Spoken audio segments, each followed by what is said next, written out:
হাঁটু আমাদের শরীরের একটি ইম্পর্টেন্ট অংশ। অনেক সময় হাঁটুর সমস্যা এমন পর্যায়ে পড়ে যে ডাক্তার সাহেবরা বলেন যে অপারেশন করতেই হবে।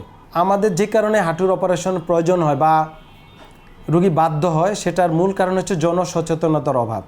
আমরা প্র্যাকটিসে দেখছি যে হাঁটু ব্যথা হলেই চেয়ারে বসে নামাজ পড়ে, উঠবস করে না, এক্সারসাইজ করে না, মুভমেন্ট বন্ধ, আর অতিরিক্ত ওভারওয়েট এবং প্রপার রিহ্যাব ফিজিও চিকিৎসার অভাবে ডে বাই ডে হাঁটু আস্তে আস্তে আস্তে আস্তে আস্তে নষ্ট হয়ে যায় এবং ডিজেবল হয়ে যায়। হাঁটু একেবারে অ্যানকালোজড হয়ে যায়।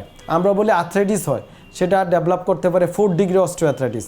তখন কিন্তু হাঁটু একেবারে ফিক্সড হয়ে যায়। এই যে আমার সামনে একটা হাঁটুর ছবি আছে, দেখেন আমাদের হাঁটুটা কি একটা ইউনিএক্সিয়াল জয়েন্ট। আমরা হাঁটতে হোক, নিচে বসতে হোক, দৌড় দিতে হোক, যে কোনো কাজে মানুষ হচ্ছে মুভমেন্ট করা প্রাণী, আশরাফুল মাকলুকাত, মানে সৃষ্টির সেরা জীব। তো সেরা জীব কি বসে থাকবে? নো, সেরা জীব হাঁটা চলাফেরা এগুলো আমাদের করতে হয়। এই জন্য দরকার আমাদের জনসচেতনতা। হাঁটু ব্যথা হলে যে প্রবলেমটা হয়, প্রপার ট্রিটমেন্ট না হলে রোগীর ভিতর ইনফ্লামেশন হয়, প্রদাহ হতে হতে হাঁটুর জোড়াগুলা ক্ষয় হয় এবং হাঁটুটা লেগে যায়। অনেক সময় অস্টিওফাইট হয়, হাঁটু বেড়ে যায়, এদিক বেড়ে যায়, সেদিক বেড়ে যায়। অনেক সময় হাঁটু ফুলে যেতে পারে, অনেক সময় পা বেঁকে যেতে পারে, অনেক সময় আপনার এই যে মাসেলগুলা হাঁটুর সামনে যে আমরা কোয়াড্রিসেপস মাসেল, পিছনে হেমিস্ট্রিং এবং কাপ মাসেল এবং লিগামেন্টাম পেটিল, এই মাসেলগুলা দুর্বল হয়ে পড়ে, রোগী এক পর্যায়ে শক্তি হারিয়ে ফেলে। তো হাঁটু ব্যথা হলেই আমাদের যেটা করতে হবে যে এটার প্রপার ট্রিটমেন্ট করতে হবে, বিভিন্ন এক্সারসাইজ করতে হবে, তাহলে কিন্তু আমরা অপারেশনের প্রয়োজন আমাদের হবে না। এবং এই ক্ষেত্রে আমরা বিভিন্ন সাপ্লিমেন্টের প্রয়োজন হয়, বিভিন্ন ইলেকট্রোথেরাপির প্রয়োজন হতে পারে এবং আপনাকে জনসচেতনতার প্রয়োজন হতে পারে এবং ওভারওয়েট এগুলো কমিয়ে ফেলা।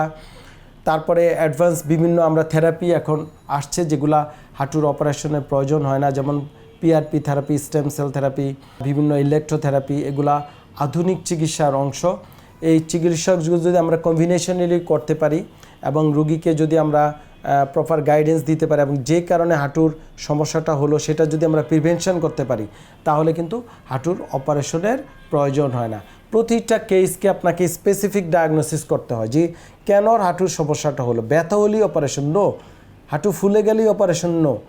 অপারেশন হ্যাঁ অনেক ক্ষেত্রে করতে হতে পারে, সেটা যদি আপনার প্রপার ডায়াগনোসিস হয় এবং এত সিভিয়ার আর্থ্রাইটিস হয় যে একেবারে ডিজেবল এবং রুগীর বয়স, পেশা এগুলা সব সমন্বয় করে যে এই রুগীর ক্ষেত্রে অপারেশনের প্রয়োজন, তাকে চলাফেরার জন্য বা তার পেশাগত কাজের জন্য, তখন হয়তো অপারেশনের প্রয়োজন হয়। মোস্ট অফ দ্য রুগী যদি আমরা সচেতনতার সাথে রিহ্যাব ফিজিও চিকিৎসা নিতে পারি প্রপার জায়গায়, তাহলে হাঁটুর অপারেশনের প্রয়োজন পড়ে না।